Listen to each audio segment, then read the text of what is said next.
전능하사 천지를 만드신 하나님 아버지를 내가 믿사오며 그 외아들 우리 주 예수 그리스도를 믿사오니 이는 성령으로 잉태하사 동정녀 마리아에게 나시고 본디오 빌라도에게 고난을 받으사 십자가에 못 박혀 죽으시고 장사한 지 사흘 만에 죽은 자 가운데서 다시 살아나시며 하늘에 오르사 전능하신 하나님 우편에 앉아 계시다가 저리로서 산자와 죽은 자를 심판하러 오시리라. 성령을 믿사오며 거룩한 공회와 성도가 서로 교통하는 것과 죄를 사여 주시는 것과 몸이 다시 사는 것과 영원히 사는 것을 믿사옵나이다. 아멘. 찬송가 31장 부르시겠습니다.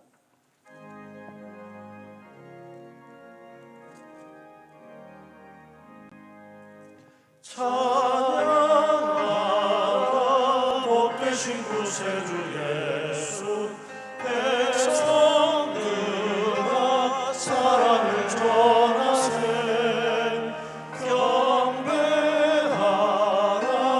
하늘의 천군과 천사 주님 앞에 영광을 올리세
영광과 찬송을 받으시기에 합당하신 아버지 하나님,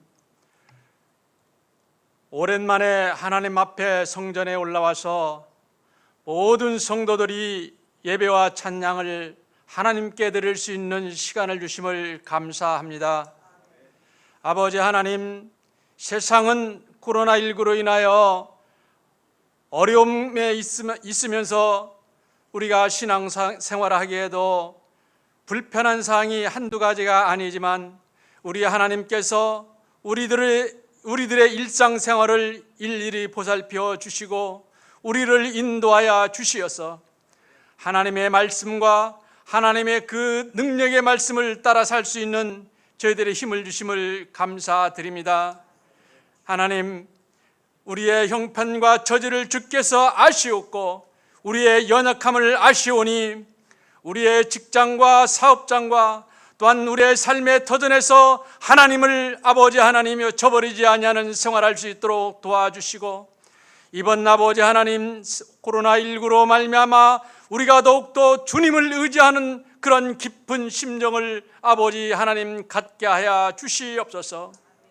하나님을 사랑하고 또한 교회를 사랑하고 또한 주님을 사랑하는 그 마음 변치 않게 도와주시고, 우리가 아버지 하나님이여 더 나아가 아버지 하나님 우리의 생활이 어렵고 또한 더 어려울지라도 죽음에 이르기까지라도 아버지 하나님이여 우리는 굳건히 믿음을 지킬 수 있는 우리의 믿음을 단단히 붙잡아 주시옵소서.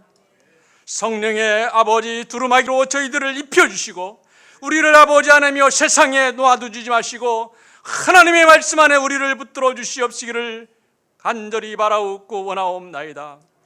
아버지 하나님, 오늘 이 시간 귀한 사랑하는 사자 목사님을 통해서 받는 말씀이 우리의 믿음을 견고히 지킬 수 있게 도와주시옵시고, 그 말씀이 아버지 하나님이여 나를 사로잡게 도와주시옵시고, 하나님의 말씀을 잊지 않는 그러한 능력의 말씀 되게 하여 주시옵시고, 아버지 하나님이여 우리의 믿음의 신앙을 잘 지킬 수 있도록 오늘 또 지켜 주시옵소서.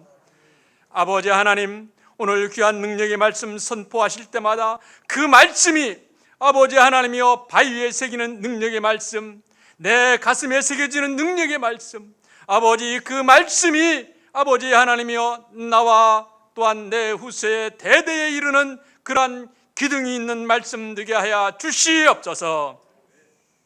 하나님, 사랑하는 가수원 재단을 사랑하여 주시옵시고 하나님의 재단 속에서 세상에 죽어가는 구원할 수 있는 그러한 믿음의 역할을 많이 해야 되는데 아버지 하나님, 아직도 교회가 해야 할 일들을 하지 못하고 있습니다.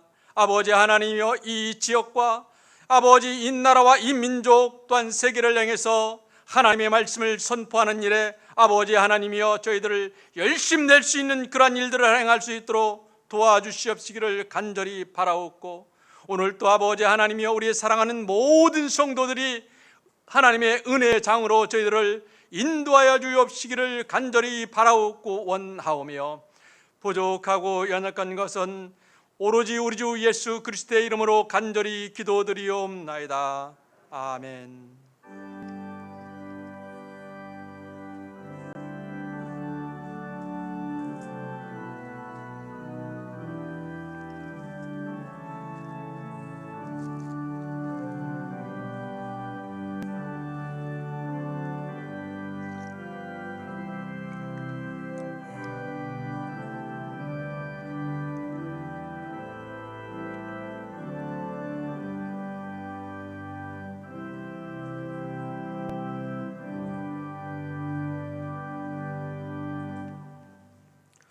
하나님 말씀입니다. 신약 성경 히브리서 11장 23절에서 31절까지의 말씀입니다.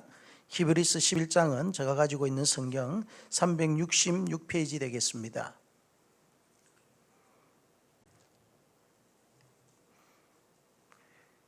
신약 성경 히브리서 11장 23절에서 31절까지의 말씀을 제가 봉독해 드리겠습니다.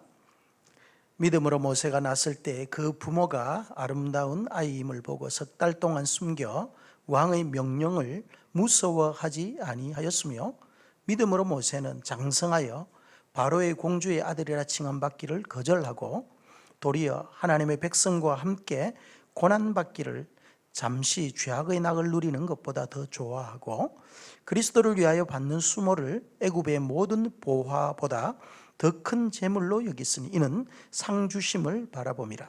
믿음으로 애굽을 떠나 왕의 노함을 무서워하지 아니하고 곧 보이지 아니하는 자를 보는 것 같이 하여 참았으며, 믿음으로 유월절과 피 뿌리는 예식을 정하였으니 이는 장자를 멸하는 자로 그들을 건드리지 않게 하려 한 것이며, 믿음으로 그들은 홍해를 육지같이 건넜으나 애굽 사람들은 이것을 시험하다가 빠져 죽었으며, 믿음으로 7일 동안 여리고를 도니 성이 무너졌으며, 믿음으로 기생 라합은 정탐꾼을 평안히 영접하였으므로 순종하지 아니하는 자와 함께 멸망하지 아니하였도다. 아멘. 할렐루야. 옆에 계신 분하고 인사 한번 하시죠. 그동안 잘 지내셨습니까? 여러분, 가정에서 비대면 예배를 드리다가 또 이렇게 현장에 복귀해서 예배 드리니까 또 감회가 또 새롭죠. 예, 오늘 또 가정에서 또 예배를 드리시는 분들, 그리고 1층 우리가 마련한 그 예배 초소에서 또 예배를 드리시는 분들, 그리고 함께 예배하는 이 자리에 모인 우리 가수원교회 모든 성도님들을 주님의 사랑으로 환영하고 축복합니다. 축복합니다. 이 시간 우리 함께 찬송 부르고 말씀 듣도록 합시다. 내 평생 사는 동안 주 찬양하리라. 우리 기쁜 마음으로 찬양합시다. 내 평생 사는 동안 주 찬양하리. 여호와 하나님 내 주를 찬양하리. 주님을 묵상하며 주님을 묵상하니 즐겁도다. 내 영혼 주 안에서 참 기쁘리. 내 영혼아 주님을 송축하라. 내 영혼아 주님을 찬양하라. 내 영혼아 주님을 송축하라. 내 영혼아 주님을 찬양하라. 내 평생 사는 동안 내 평생 사는 동안 주 찬양하리. 여호와 하나님 내 주를 찬양하리. 주님을 묵상하니 즐겁도다. 내 영혼 주 안에서 참 기쁘리. 손을 들고 찬양할까요? 내 영혼아 주님을 성축하라. 내 영혼아 주님을 찬양하라. 내 영혼아 주님을 성축하라. 내 영혼아 주님을 다시 한번 내 영혼아 내 영혼아 주님을 송축하라. 내 영혼아 주님을 찬양하라. 내 영혼아 주님을 송축하라. 내 영혼아 주님을 찬양하라. 할렐루야. 오늘도 우리의 영혼이 주님을 찬양하는 귀한 은혜 시간이 되기를 바랍니다. 올 초에 JTBC에서 이태원 클라스라는 총 6부작의 드라마를 방영하여 선풍적인 인기를 끈 적이 있습니다. 혹시 여러분 이태원 클라스라는 드라마 보신 분 손들어 보세요. 뭐 여러분 봤다고 해서 뭐 경건치 않다라는 말 절대 하려고 그러는 게 아니에요. 보니까 몇 분밖에 안 되는 것 같은데 장로님 보셨습니까? 김희생장 안 보셨습니까? 장로님 제발 좀 TV도 좀 보시고 너무 기도만 하지 마시고. 그래서 제가 잠시 사실 저도 이거 안 봤어요. 못 봤어요. 근데 우리 교회에 드라마 이런 데 관심 많은 교육자가 있어요. 강모 목사라고. 이름은 내가 잘 밝히지를 않는데 목사님 봐야 됩니다 하고 막 강출해가지고 제가 한 편 보고 그날부로 꼽혀가지고 봤는데, 그래 좀 오늘 설교하고 조금 매치되는 부분이 있어가지고 제가 여러분들에게 잠시 소개를 드리려고 합니다. 주인공 이름이 박세로이예요. 이 주인공은 아버지를 따라 시골 고등학교를 전학 가게 됩니다. 그런데 전학 간 첫날 어떤 광경을 목격하게 되냐면 양아치 일진 있잖아요. 일진들 애들 뒤에서 놀고 막 괴롭히고 이러는데 양아치들이 있거든요. 아주 더티하게 노는 그 양아치가 반 친구에게, 동료 친구에게 머리에 우유를 붓고 막 괴롭히는 장면을 이 친구가 보는 거예요. 그러니까 이 박세로이는 굉장히 정의감에 불타고 또 옳은 것은 옳다고 해야 되고 잘못된 것은 잘못됐다라고 이제 하는 그런 아주 소신 있는 그런 고3 청년이었어요. 그러니까 이 광경을 이 친구가 본 거예요. 그래서 처음에는 말렸죠. 그런데 계속해서 그러니까 전학 온 첫날 이 친구가 양아치 일진을 그냥 주먹을 날려버리는 거예요. 그런데 알고 보니까 이 양아치 일진이 누구냐면은 대한민국 그 최고의 요식업계 이 프랜차이즈를 운영하는 장가라는 회장의 아들인 거예요. 이 양아치 일진이. 그런 애 있잖아요. 학교 다니면 아버지 백 믿고 말이야. 뒤에서 막 약한 친구들 괴롭히고 그런 친구들. 혹시 김승희 장로님 안 그랬습니까? 저는 학교 다닐 때 그런 친구 있었으면 가만히 안 뒀습니다. 그런데 이 친구가 양아치 일진이 그 아버지가 그 회장이다 보니까 학교 내에서는 그걸 손댈 수가 없는 거예요. 그 권력의 중심 인물이었던 거예요. 선생님도 그 아이 앞에서는 어쩔 수도 없는 거예요. 그런데 또 놀랍게 이 박세로이의 아버지는 이 장가기업의 뭐냐면은 직원이었어요. 근데 이 박세로이의 아버지는 늘 소신대로 아들이 살아주기를 원했습니다. 하나밖에 없는 아들. 아내는 암으로 일찍 세상을 떠나고. 그런데 문제가 되는 그날 어떤 일이 벌어지냐면은 장가 회장님과 세로의 아버지가 교장실에서 이제 만납니다. 이 사건 처리를 위해서. 장가 회장님은 이 세로이가 무릎을 꿇고 자신에게 사과를 하면은 지금까지 있었던 모든 일을 없었던 일로 해준다고 제안을 합니다. 이때 세로이는 자신이 잘못한 것이 없기 때문에 저는 회장님 앞에 무릎을 꿇지 않겠다. 자신의 소신을 또 밝히는 거예요. 그 결과 아버지는 실직하게 되고 박세로이는 전학 온 지 5분 만에 퇴학을 당합니다. 아무도 안 놀라려 보니까 전학 온 지 5분 만에 이 상황에서도 아버지는 이 세로이가 소신껏 행동한 것에 대해서 대견스럽게 생각하는 거예요. 그래서 아들과 아버지가 조그만 음식 가게를 행복하게 운영하는데 어떤 일이 벌어지냐면은 이 장과 회장의 아들이 차를 타고 가면서 세로의 아버지를 오토바이를 치게 돼 교통사고를 내가지고 아버지가 죽게 됩니다. 살릴 수도 있었는데 죽게 된 거죠. 그리고 장 회장님은 아들 대신에 다른 사람이 교통사고를 낸 것처럼 꾸미고 그 사람을 형을 살게 합니다. 이 사실을 알게 된 세로이는 그 장가의 아들을 찾아가서 폭력을 행사하며 살인미수죄로 감옥에 들어가게 됩니다. 감옥에 들어간 이 세로이는 그때부터 마음의 복수의 칼날을 이제 갈기 시작하는 거죠.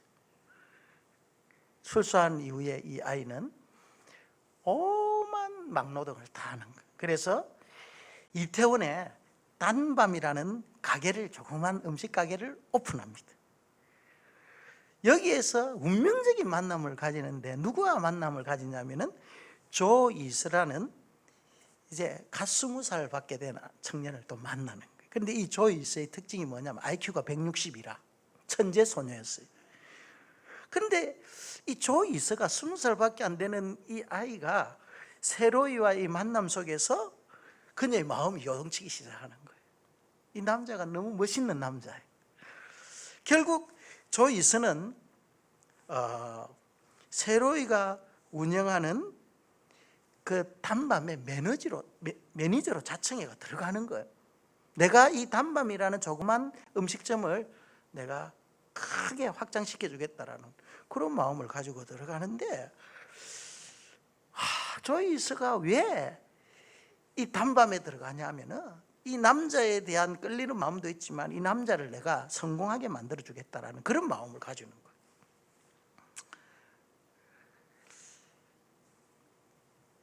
그래서 이 조이스는요, 이 천재성을 발휘해 가지고 그곳에서 이제 일을 잘합니다. 그런데 이 조이스라는 자매가 이 단밤에서 일하기 위해서 인류 대학에 진학할 수 있는 합격 통지서를 받고도 그걸 포기를 합니다. 단밤을 위해서, 자신의 꿈과 함께하고자 하는 사람들을 위해서 사실은 포기하는 거예요. 그리고 이 사실을 안 어머니에게 집으로부터 쫓기 나오는 거예요. 그러니까 한마디로 집에서 엄마에게 버림받고, 자신의 그 장밋빛과 같이 펼쳐질 그런 좋은 미래를 이 단밤에 이제 투자를 하는 거죠. 한마디로 자신의 선택이었죠. 과연 이 아이의 선택이 나는 옳았을까? 저는 드라마를 보면서 지금 이 조이스라는 이 아이가 20살밖에 안 되는 천재 소녀가 정말 지금 그의 명문대학 진학을 포기하고 어머님으로부터 버림받고 또 무뚝뚝한 남자, 자기의 마음을 알아주지 않는 남자, 복수의 칼을 마음에 갈고 있는 이 남자,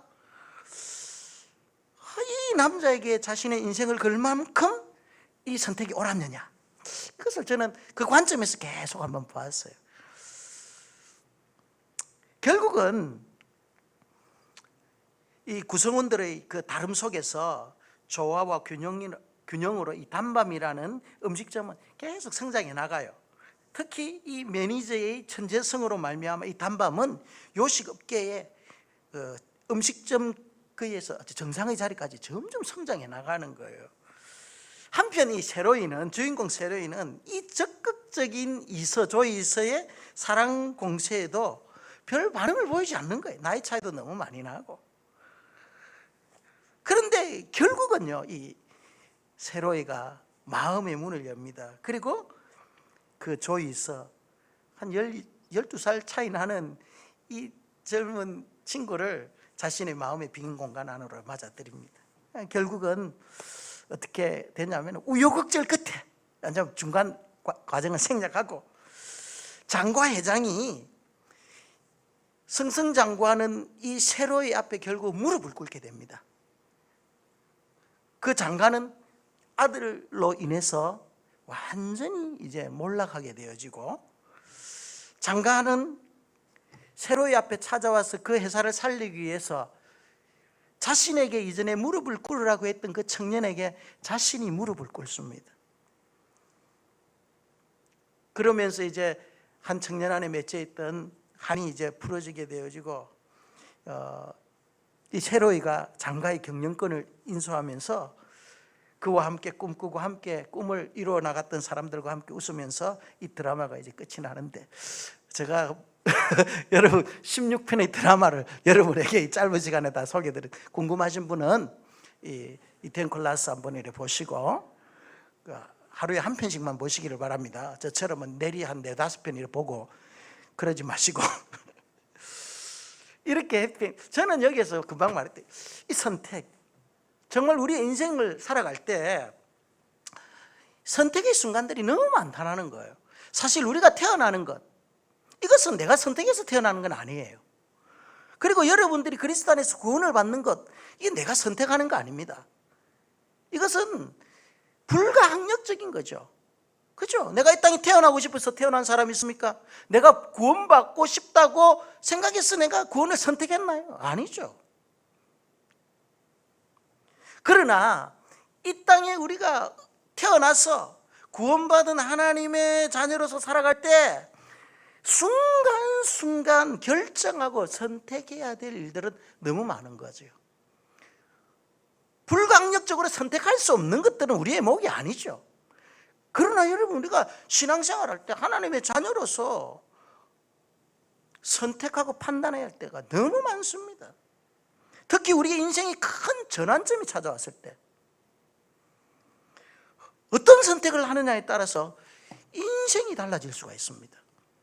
그래서 로버트 프로스트라는 시인은 가지 아니한 길이라는 그 시의 마지막 부분에서 이런 것을 소개하고 있습니다. 오랜 세월이 지난 후 어디에선가 나는 한숨을 지으며 이야기할 것이다.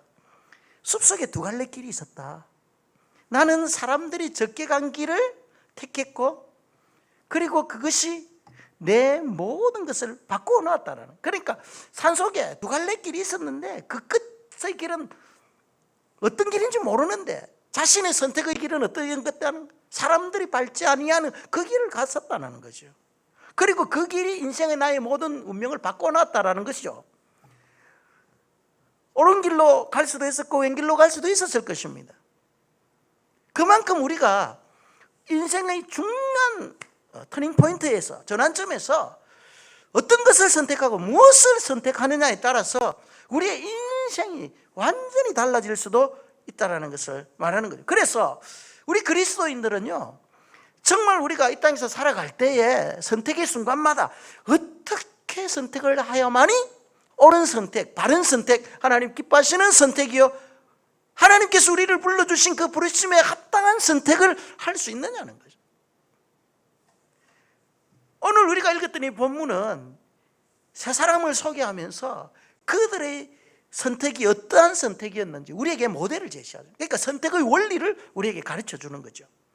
오늘 본문 23절 말씀에 보면은 믿음으로 모세가 났을 때 모세를 이제 소개하면서 그 부모가 아름다운 아이임을 보고 석 달 동안 숨겨 왕의 명령을 무서워하지 아니하더라. 이때 지금 모세의 부모님이 왕의 명령 앞에서 어떤 선택을 하냐는 거죠.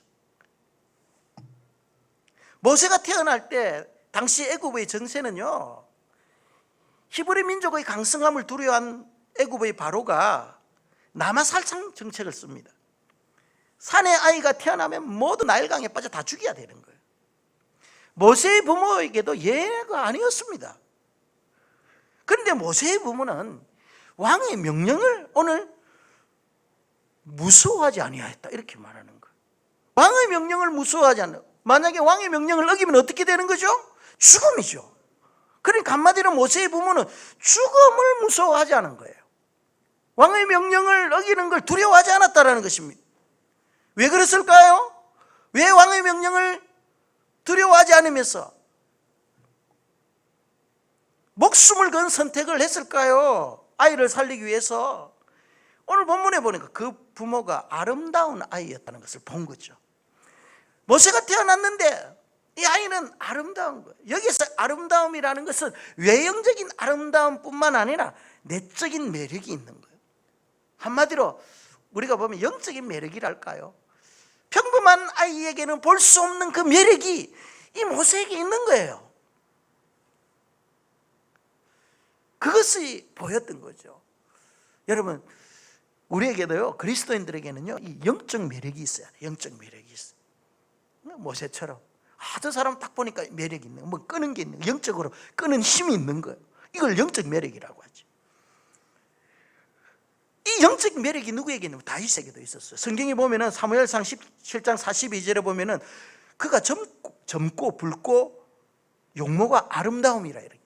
용모가 아름답다 이럴 때는 외형적인 아름다움보다 내적인 매력을 이야기하는 거예요. 그러니까 믿음의 사람들, 하나님께서 쓰신 그 사람들의 보면은요, 아름다움이라는 게 있어요. 아름다움. 그 아름다움은 내면에서 풍기나는 그런 영적인 매력이라는 거죠. 그런 것이, 그러니까 죽음을 두려워하지 아니하고 모세의 부모가 지금 모세를 봤을 때 이 영적인 아름다움이 보인 거예요. 영적인 매력이 보인 거예요. 사도행전 7장 27절에 그때 모세가 났는데 하나님 보시기에 아름다운지라 그의 아버지의 집에서 석 달 동안 기르니. 그러니까 지금 하나님께서 모세를 아름답게 보시고 있다는 것을 부모가 본 거예요. 그래서 모세의 부모였던 이 아브람과 요게벳이 목숨을 걸고 왕의 명령을 두려워하지 아니하고 아이를 선택할 수 있었던 이유가 이것입니다. 무엇입니까? 하나님의 관점에서 아들을 본 것이죠. 장차 이 핏덩어리가 하나님의 종으로서 위대한 일을 할 아이임을 부모가 본 거예요. 오늘 본문의 23절에 보면 믿음으로 계속 시작되어지죠. 즉 모세의 부모는 인생의 가장 중요한 선택을 하는 순간 믿음의 시각을 가지고 하나님의 마음을 가지고 있었다는 거예요. 하나님의 마음으로 아이를 본 거예요. 인생에 있어서 목숨과 같이 중요한 선택을 해야 될 상황이 우리에게도 있을 수 있습니다. 우리의 인생에 있어서 획을 끊는 사건이 있을 수도 있습니다. 이때 여러분은 어떻게 처리해야 되죠? 무엇을 판단해야 되죠? 하나님의 관점에서 한번 보는 거예요. 내 시각에서 보는 게 아니에요. 하나님의 시각에서 모든 사건들을 판단해 보는 거죠. 과연 하나님이라면은 이런 상황 가운데서 어떻게 하실까? 그럴 때 우리는 객관적이 되는 거죠. 나의 감정에 우리는 함몰되지 않는 거죠. 그리고 믿음의 시각으로 그 사건을 해석하는 거예요. 성경적 원리를 찾아보는 거예요. 그래서 나은 결론을 가지고 우리는 선택하는 거죠. 그리고 그 선택에 대해서는 후회하지 않는 거죠. 같은 상황, 동일한 현상에서도 믿음의 시각, 하나님의 관점을 가진 사람과 그렇지 못한 사람은요, 다른 선택을 합니다. 같은 동일한 상황과 동일한 일에도 관점이 다르면은요, 완전히 다른 선택을 한다니까요. 여러분, 우리가 잘 알듯이 가나안을 탐지한 12명의 정탐꾼 가운데 10명은요, 똑같은 사물을 보고 40일 동안 똑같이 정탐을 했습니다. 그리고 그들은 객관적인 사실을 보고합니다. 그리고 정확한 정보를 가지고 그들은 이야기를 합니다. 그런데 그들은 하나님의 관점이 아닌 그들의 시각으로 그 모든 것들을 바라본 거예요. 그리고 그들이 고백한 결과가 무엇입니까? 민수기 13장 33절에 보면 우리는 스스로 보기에도 메뚜기 같으니 그들이 보기에도 그와 같았을 것이다, 이렇게 이야기를 합니다. 그들이 보니까 가나안 땅의 네피림의 후손, 이 아낙 자손들, 키가 2m 40 정도 되는 골리앗과 같은 그런 사람들이 그곳에 사는 거예요. 그러니까 그들이 보기에는 자기 스스로 메뚜기같이 보이고 그들이 우리를 봐서도 메뚜기와 같았을 것이다라고 스스로 판단을 하는 거죠. 그런데 여러분, 여호수아와 갈렙은 그들이 가지고 있는 시각과 그들이 가지고 있는 그런 것을 가지고 판단하지 않는 거예요. 민수기 14장 9절에 보면 여호와를 거역하지 말라, 또 백성을 두려워하지 말라, 그들은 우리의 먹이라, 그들의 보호자는 그들에게서 떠났고 여호와는 우리와 함께 하느니라, 그들을 두려워하지 말라. 똑같은 상황인데도 이 두 사람은 하나님의 관점에서 보는 거예요. 믿음의 시각에서 그걸 보는 거예요. 그러니까 10명의 사람은 우리는 그들 앞에 밥처럼 보이는 거예요.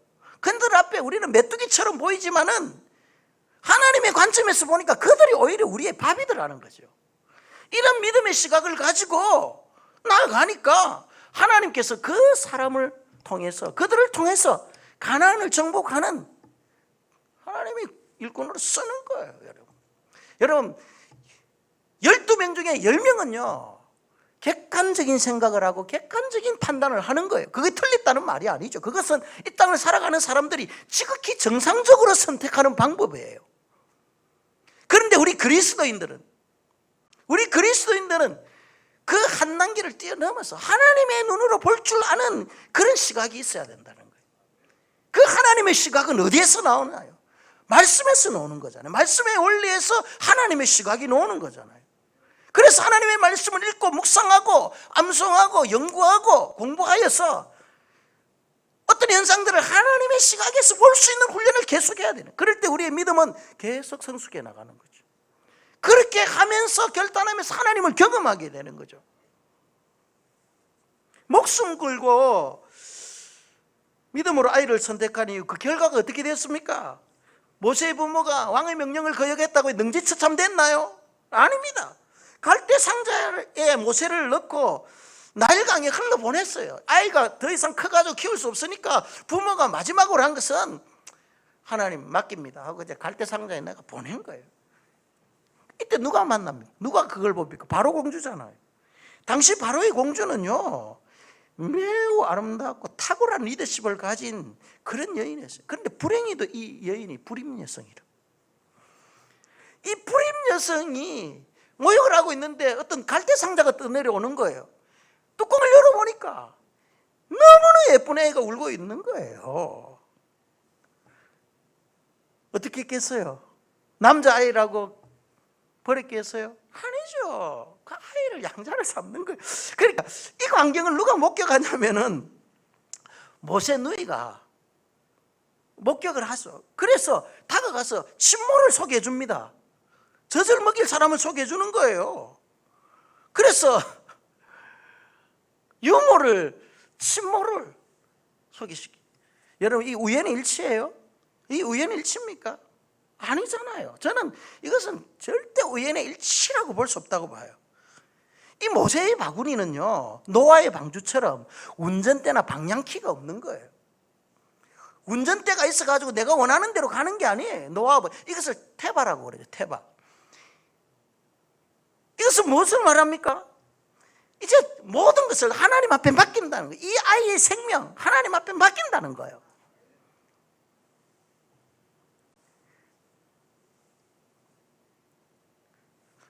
그러니까 이 모세의 부모가 하나님의 관점에서 믿음으로 선택한 결과 흘러보냈던 그 아이가 자기의 품으로 돌아오잖아요. 흘러보내니까 돌아오는 거예요. 그래서 이 모세는 이 엄마의 품에서 민족 정신과 여호와 신앙을 전수받으면서 후에 이스라엘 민족을 출애굽시킬 위대한 민족적 영웅으로 성장할 수 있었던 거죠. 이 모든 과정들이 어디서부터 시작합니까? 모세 부모의 믿음의 선택이에요. 하나님의 관점에서 이 아이를 살리겠다라는 거예요. 죽음을 두려워하지 않아요. 왕의 명령을 두려워하지 아니하고. 그랬을 때 이와 같은 일들이 일어난 거죠. 두 번째, 이 선택의 모델은요, 모세에서 찾을 수 있습니다. 오늘 본문 24절에 보면은 믿음으로 모세는 장성하여 바로의 공주의 아들이라 칭함받기를 거절했댔습니다. 그러니까 한마디로 두 번째, 우리 그리스도인들은 모세가 현재 잠시 좋은 것을 선택하기보다는 미래의 영원한 영광을 선택했던 것처럼 오늘 이 시대를 살아가는 많은 우리 그리스도인들이 정말 중요한 선택을 할 때 지금 당장 좋은 것보다 앞으로 미래를 바라보며 영광스러운 그날을 바라보면서 우리는 선택하는 거죠. 육적인 선택이 아니라 영적인 선택을 해야 되는 거죠. 당시 모세는요, 국민적 존경심을 받는 그런 공주의 아들로 이제 차기 대권을 노릴 만한 그런 유력한 대권 후보자였습니다. 유대인의 역사가 요세푸스에 의하면은 애굽과 에도피아의 전쟁이 벌어졌을 때 모세는 사령관으로 출정해서 전쟁을 승리로 이끄는 국민적 영웅이 됩니다. 그렇다면 어머니의 탁월함과 함께, 어머니의 그 후광과 함께 자신의 탁월함과 용맹함으로 애굽의 차기 대권을 노릴만 하지 않습니까? 그런 모세가 왕족의 그 신분과 특권과 안락한 삶을 거절합니다. 그 이유가 뭐죠? 25절에 하나님의 백성과 함께 고난받기를 잠시 죄악의 낙을 누리는 것보다 더 좋아했다라는 거죠. 지금 현재는 내가 고난받아야 되는 거예요. 히브리 민족과 함께 고난을 받아야 되는 거예요. 그런데 그 고난이 잠시 내가 죄악을 누리는 것보다 훨씬 좋은 거예요. 지금 그들과 함께, 하나님의 백성들과 함께 하는 것이 잠시 죄악의 낙을 누리는 것, 궁중에서의 그 안락한 삶과 육적인 쾌락을 누리며 사는 것보다 하나님의 백성과 함께 고난당하면서 살아가는 것이 더 가치 있다고 판단을 한 거죠. 그래서 그는요, 그 모든 것들을 다 포기하는, 내려놓는 거예요. 그래서 우리 그리스도인들은요, 지금 당장 내가 좋다고 해가지고 그것을 선택하면은요, 오히려 그것이 우리의 독이 될 수도 있어요. 그 대표적인 예가 뭐냐면 아브라함과 롯, 조카 롯 알잖아요. 창세기 13장에 보면은 아브라함과 롯의 가축이 이제 많아지는 거죠. 그래서 목자 간 목초지를 인해서 다툼이 일어나는 거예요. 그러니까 목자들끼리 막 싸우는 거예요. 자기 양떼들 이제 좋은 꼴 먹이려고 영역 전쟁이 일어난 거죠, 한마디로. 그래서 아브라함이 조카 롯에게 제안을 합니다. 내 앞에 온 땅이 있으니 나를 떠나라. 네가 좋아하면 나는 우하고 네가 우하면 나는 좋아할 것이다. 한마디로 선택권을 롯에게 주잖아요. 그래서 롯이 선택한 것이 무엇입니까? 눈을 들어보니 여호와의 동산 같고 앞에 요단 지역을 보니 그들이 딱 보니까 막 앞에 요단 지역은 말이죠, 목초지가 풍부하고 강이 흐르고 마치 애굽 땅처럼 좋았더라. 물이 풍부했다. 그러니까 한마디로 이 롯이 지금 선택을 내야 되는데 눈에 보이는 게 뭡니까? 풍부한 목초지와 물이라. 이것을 선택했어요. 그런데 그의 눈에 당장 좋다고 보았던 이 땅이 결국은 후에 어떤 땅이더라? 소돔과 고모라 멸망의 땅을 선택한 거예요.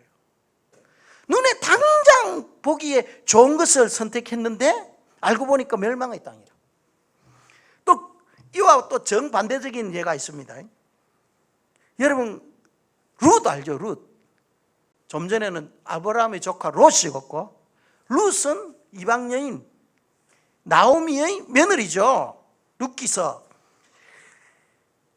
이 룻은 남편을 잃었어요.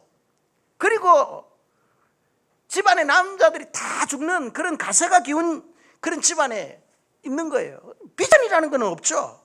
그래서 시어머니가 이제 희망이 없는 그 며느리에게 내가 더 이상 너를 돌볼 수 없으니까 너는 친정으로 돌아가라고 이렇게 제안을 합니다. 이때 룻이 뭐라고 이야기를 합니까? 어머니께서 가시는 곳에 나도 갈 것이며 어머니께서 머무르시는 곳에 나도 머물겠나이다. 어머니의 백성이 나의 백성이 되고 어머니의 하나님이 내 하나님이 됩니다. 이래가지고 어머니와 함께 고난받는 것을 선택을 합니다.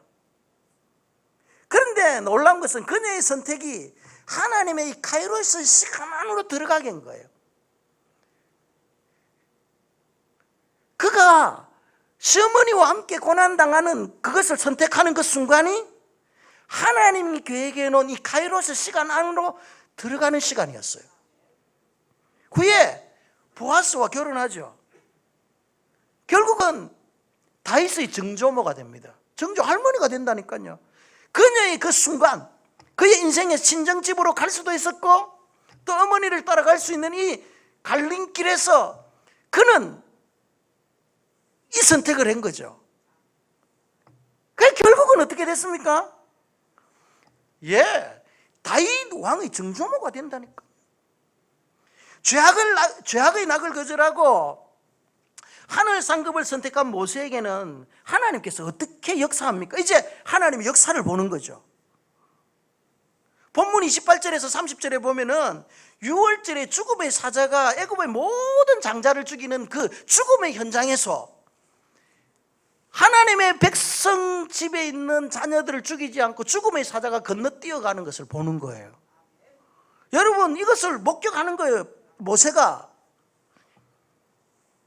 그뿐만 아닙니다. 출애굽 이후에 바로의 말탄 군사들이 그들을 뒤쫓고 앞에는 홍해가 가로막아 있을 때 홍해를 육지같이 건너는, 홍해를 가르는 그런 놀라운 기적을 체험하는 거죠. 그뿐만 아닙니다. 애굽의 말탄 군사들이 홍해에 다 빠져 죽는 이 모습을 그들이 보는 거예요. 그러니까 잠시 제약의 낙을 누리는 것보다 하나님의 백성들과 함께 고통당하고 그들과 함께하는 그것을 선택한 결과 하나님이 그의 인생 가운데 그가 이끄는 모든 삶 가운데 살아계심을 분명히 보여주는 거예요. 죽음의 위기에서도 죽지 아니하고 홍해 앞에서 하나님께서는 자연의 이치를 말이죠 역행하면서 홍해를 갈라버리고 그들을 뒤쫓는 원수들을 물에 다 수장시켜버리는 그런 엄청난 일들을 보게 하는 거예요. 그뿐 아니죠. 모세는 시내산에서 하나님의 그 율법을 직접 받고 하나님과 대화하고 하나님의 음성을 듣고 말이죠. 광야 생활을 할 때 하나님께서 그와 함께하는 그 놀라운 능력들이 행해지는 그 일들이 펼쳐지는 거죠. 이 모든 영광은 그가 죄악의 낙을 선택했을 때 나타난 것이 아니잖아요. 하나님의 백성과 함께 고난받는 것, 하나님의 선하신 뜻을 쫓아 살고자 선택하는 그 순간부터 나타나는 그 하나님의 카이로스의 역사 안으로, 시간 안으로 들어갔기 때문에 이와 같은 일들이 나타날 수밖에 없었던 거죠. 여러분 우리도 마찬가지겠죠. 믿음의 시각으로 믿음으로 선택하고 하나님의 방법대로 하나님의 원리대로 살아가면은 우리가 선택하는 곳곳마다 하나님께서 우리의 인생에 살아 역사하시는 것들을 경험할 수 있다는 거죠. 믿습니까? 이럴 때 간증이 있는 거잖아요. 이럴 때 신앙생활할 때 우리의 신앙 살아있는 거예요. 내가 하나님을 말씀에 순종하고 믿음으로 사니까 하나님께서 나 인생 가운데 이렇게 역사하더라는 그 산 증거들. 그래서 히브리서 11장에 보면 믿음으로 산 사람들을 소개하고 있는 거예요.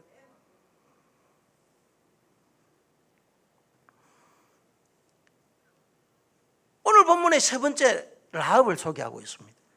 본문 31절에 보면 믿음으로 기생 라합은 정탐꾼을 평안히 영접하였으므로 순종하지 아니하는 자와 함께 멸망하지 아니하였다. 여호수아가 여리고성을 정탐하기 위해서 2명의 정탐꾼을 보냅니다. 그들은 여리고성에 침투하여 기생 라합의 집에 유숙합니다. 그런데 이 정탐꾼의 정탐 활동이 들키고 나는 거예요. 그들이 이제 쫓기는 신세가 됩니다. 이때 라합이 목숨을 걸고 그들을 숨겨줍니다. 결국 라합을 통해 2명의 정탐꾼은 안전하게 여호수아 진영으로 돌아올 수 있습니다. 그렇다면 이 라합이 이 선택은 어떠한 선택이었느냐? 하나님의 편에 선 자를 목숨 걸고 지켜줬다라는 거예요. 그러니까 우리가 선택할 때 하나의 기준은 뭐라는 거예요? 하나님 편에 서 있느냐, 그렇지 않는 자를 선택해야 되는 거예요. 그죠? 정말 이분이 하나님이 보낸 사람이냐, 하나님의 사람, 하나님의 일을 하는 사람이냐, 하나님께서 쓰시는 종이냐. 아무리 그 사람이 돈이 있고 명예가 있고 권력이 있고 학식이 풍부하고 세상적으로 부러울 것이 없는 자라 할지라도 그가 하나님이 쓰시는 사람인지 아닌지, 그런데 외모적으로는 별 본풀도 없고 배운 것도 없고 가진 것도 없는데 저 사람은 하나님께서 저 사람을 통해서 어떤 일을 하셔, 하나님의 편에 들려있는 도구야, 이렇게 판단되어질 때 우리는 중요한 일을 할 때 누구를 선택해야 된다? 하나님의 편에 선 사람을 선택해야 된다는 거예요. 기생 라합이 그랬다는 거예요. 라합이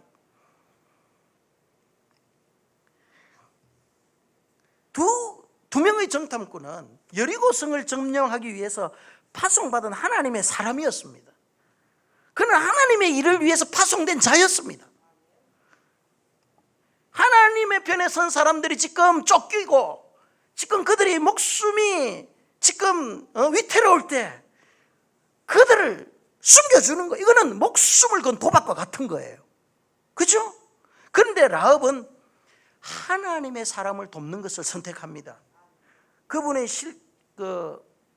신분이 비록 기생이고 이 사람들에게 멸시와 천지를 받는 그런 대상이었지만은 믿음의 눈으로 이 믿음의 사람, 하나님의 사람을 본 거예요.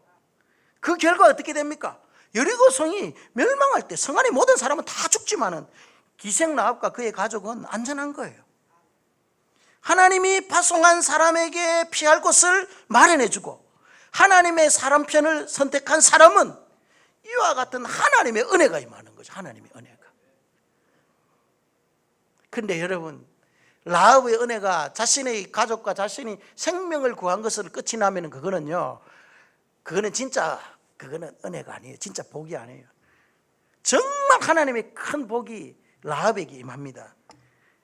이것은 결국은요, 우리가 마태복음 1장 5절에서 6절에 보면은요, 이 기생 이방 여인이 결국 예수 그리스도의 족보 안에 들어가는 거예요. 예수 그리스도의 족보 안에 들어가는 엄청난 영광을 누립니다. 저는 족보 그런 거 별로 좋아하지 않습니다. 잘 모르고. 그런데 유대인의 그 관습에서 여인의 이름이 족보에 들어간다라는 것, 그것도 메시아의 족보에 들어간다라는 것, 이것은 상상할 수 없는. 그런데 여러분 오늘 잘 보면은요, 그 영광을 라합이 누립니다. 마태복음 1장 5절에서 6절에 보면 살몬은 라합에게서 보아스를 낳았다 했습니다. 그죠? 라합이 기생여인 라합이죠. 보아스를 낳았는데 보아스 어디서 많이 들어봤죠? 누구죠? 보아스가 누구예요? 나오미의 며느리 루스의 남편이잖아요.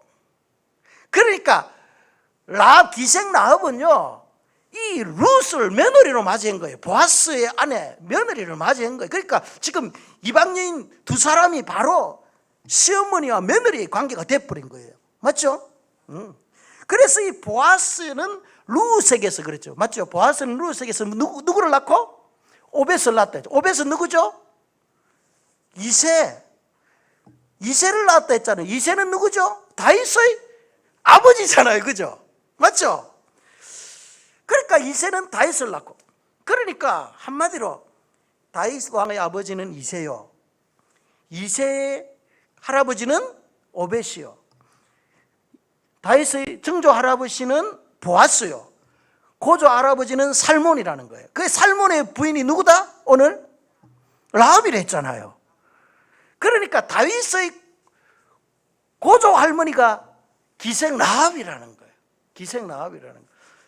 그 인류의 모든 죄를 짊어지고 가는 메시아가 탄생하는 그 족보에 하나님의 편에 선 사람을 살렸던 그 라합이 생명을 유지하고 살몬에게 결혼해서 결국은 어떻게 된 거예요? 기생이 말이죠. 또 결혼했네.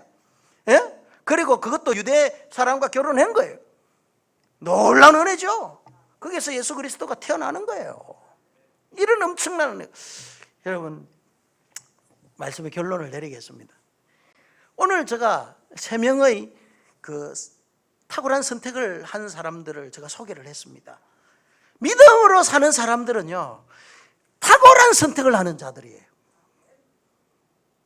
하나님의 관점에서 믿음의 시각을 가지고 선택하는 거예요. 선택하는 거예요. 그래서 지금 눈앞에 펼쳐져 있는 이거 잠깐 있는 것을 보지 아니하는 자들이죠. 미래에 펼쳐질 영광을 바라보면서 현재 잠시 낙을 누리는 거, 그거 포기하고 영원한 미래를 선택하는 자들이 하나님의 사람들의 진정한 선택의 원리라는 거죠. 뿐만 아니에요. 이 땅 살아가면서 정말 하나님께서 쓰시는, 하나님께서 일하시는 사람들이 있는 거예요. 그 사람들이 정말 하나님의 사람이라고 판단하면은요, 목숨 걸고 그 사람을 도와야 되는 거예요. 그럴 때 그런 사람들을 통해서 하나님께서 은혜를 주시는 거죠. 이 사람들 공통적인 특징이 뭡니까? 그들이 선택한 것은 다 목숨 걸은 거예요. 목숨 두려워하지 아니하고 내가 믿음으로 살겠노라 하는 그런 일사각오의 그 믿음을 가지고 그들이 선택하는 거예요. 이래도 내가 살다가 죽으면 죽으리라 하는 그런 각오, 그런 각오를 가지고 살 때 하나님은 분명히 역사하는 거죠. 역사. 그렇다고 해서 하나님 내가 이렇게 할 테니까 하나님 나에게 이래 주십시오, 이거는 기브 앤 테이크예요. 하나님하고 흥정하는 거 그렇잖아요. 하나님 나는 이렇게 하시고 비록 그리 아니하실지라도 나의 선택, 나의 믿음 내가 지키겠습니다. 이것이 올바른 믿음이죠. 말씀 결론 내리겠습니다. 오늘 우리에게 주신 핵심의 말씀이 뭡니까? 선택 잘하자. 믿음의 사람은 선택을 잘하는 사람이다. 그 선택의 원리는 세상적인 관점에서 보지 말고 하나님의 관점에서 한번 보자. 믿음의 시각으로 한번 보자는 거예요. 두 번째 선택의 원리는 잠시 앞에 보이는 그걸 선택하지 말자. 잠시 좋은 것, 그거보다 미래에 좋은 것을 선택하자. 육적인 것보다 영적인 것들을 선택하자. 그리고 세 번째는 하나님의 편에 선 사람들, 하나님과 함께하는 사람들, 성령의 사람들, 하나님의 뜻을 이루고자 하는 몸부림치는 그런 사람들의 편에 서자는 거죠. 그러면은 하나님께서 여러분의 편에 설 줄 믿습니다. 이 시간 우리 한번 기도할까요? 오늘 말씀처럼 하나님, 우리가 살아갈 때 내가 선택할 수 없는 것들은 너무 많지만은 그래도 내가 선택하며 결정하며 살아야 될 때가 얼마나 많아요. 이때 하나님 믿음의 시각을 주십시오. 하나님 관점에서 볼 수 있게 해주십시오. 하나님 말씀을 통해서 하나님의 눈을 내가 깨닫게 해주십시오. 말씀의 연구를 통해서 하나님 마음을 내가 알게 해달라고 또 기도하시고, 또 기도할 것은요, 하나님 참 하나님의 편에 선 사람들 선택하고 눈에 지금 잠시 보이는 것들, 그것을 내가 추구하면서 살아가는 그런 자가 아니라 미래의 영광 보게 해주십시오. 나의 눈이 열리게 해주십시오. 하나님, 나의 눈이 영적인 근시안이 되지 않게 해달라고. 하나님, 그래서 정말 선택 순간마다 그 순간 선택은 탁월한 선택이 되고 하나님의 은혜가 나의 인생 가운데, 우리 가정 가운데 대대로 연결되어지기를 하나님께 달라고 이 시간 여러분이 1분 정도 한번 모든 성도들 함께 통성으로 기도하도록 하겠습니다. 기도하겠습니다. 하나님 아버지 오늘 말씀을 통하여서 오늘도 저희들 이 땅 살아갈 때 어떠한 선택을 해야 될 것인가, 우리 인생에 참으로 중요한 일들이 많이 있는데 하나님, 인간적인 관점에서 나의 상식과 하나님 아버지 세상의 기준에서 판단하는 그런 자들 되지 아니하고 그들보다 한 단계 뛰어넘어서 하나님의 관점에서 믿음의 시각으로 하나님 아버지 결정하고 판단할 수 있도록 우리에게 하나님 영적인 통찰력을 허락하여 주시고 지혜를 허락하여 주시옵소서.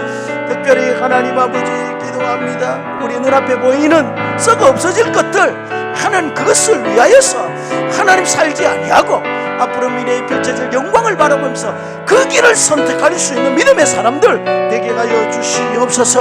특별히 하나님 아버지 이 땅에 많은 하나님의 사람들이 있을 줄 압니다.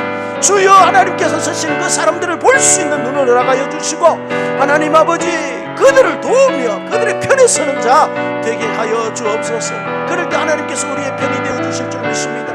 우리 가수원교회 모든 성도들 하나님께서 은혜를 베풀어 주셔서 탁월한 믿음의 선택자들이 다 되게 하여 주시옵소서. 주의 영광의 아버지 하는 카이로스의 그 시간 안에 쓰임받는 자들 다 될 수 있도록 은혜를 내려 주시옵소서. 하나님 아버지 감사합니다. 오늘 우리에게 주신 이 귀한 말씀 마음판에 잘 새기게 하여 주셔서 우리의 우리의 인생의 순간순간 선택하고 판단해야 될 때 미스하지 않게 하여 주시고 오판하지 않게 하여 주시고 모든 것을 하나님의 관점에서 믿음의 시각에서 잘 판단할 수 있도록 주여 도와 주옵소서. 예수님의 이름으로 기도하옵나이다. 아멘. 찬송가 310장 부르시면서 준비하신 헌금하겠습니다.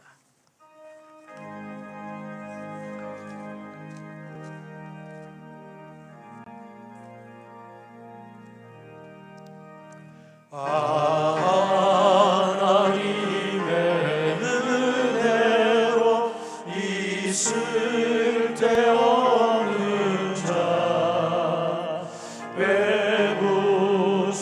배구속하여 주는지 난 알 수 없도다. 내가 믿고 또 의지하는 내 모든 형편하시는 주님 늘 보여주신 것을 나는 확실히 아네. 왜 내게 구세 믿음과 또 본 주셔서 내 맘이 항상 편한지 난 알 수 없도다. 내가 믿고 또 의지하는 내 모든 형편하시는 주님 늘 보여주실 것을 나는 확실히 아네. 왜 내게 성령 주셔서 내 마음을 감동해. 주 예수 믿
기도하겠습니다. 하나님 아버지, 오늘도 하나님의 귀한 백성들이 주님 존전에 나와 예배하며 귀한 예물을 하나님 앞에 올려드리오니 주여 이 예물을 받아 주옵소서. 이 예물이 흘러가는 곳곳마다 하나님의 영광이 드러나며 죽어가는 영혼들을 살리며 또 하나님 나라가 확장되어질 수 있도록 주여 역사하여 주옵소서.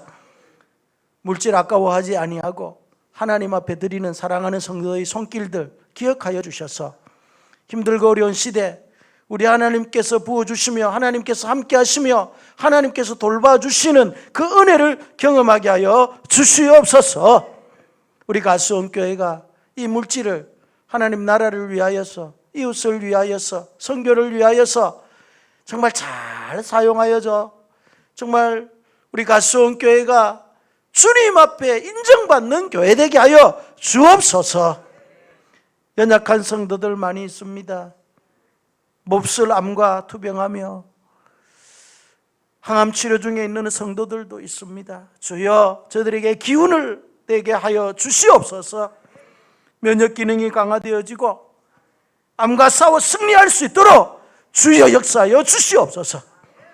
또 이 모양 저 모양 또 연약한 자들 주께서 치유의 광선 발하여 주셔서 순간순간 주의 능력으로 일으켜 세워 주옵소서.